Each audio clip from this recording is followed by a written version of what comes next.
Remove the wheel, use a 22mm socket, take the lug nuts off,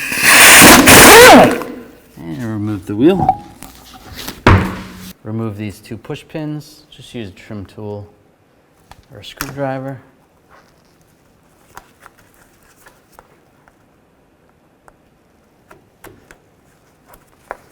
And just slide this out of the way. Take a serpentine belt tool with the correct adapter. This is a 1/2 inch adapter.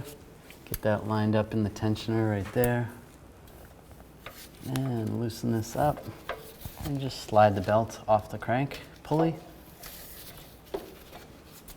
And you can take the tensioner tool off. And we'll take the belt off underneath the tensioner and slide it off the power steering pump and off the water pump pulley, off the alternator, off the idler pulley, and off the AC compressor. Now take the belt, I'm going to slide it underneath the tensioner first, and go around the power steering pump, and up over the water pump, and over the alternator, and come around to the idler pulley, around the AC compressor. And when you get to here, then you can get your tensioner tool and slide it over the crank pulley.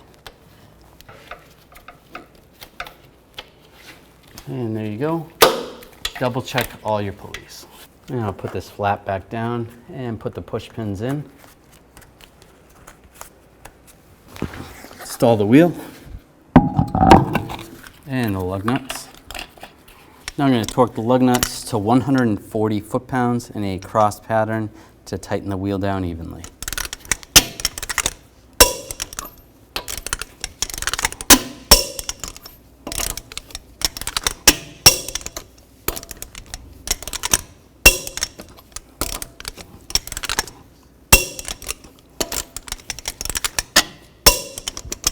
And just go around again, double check.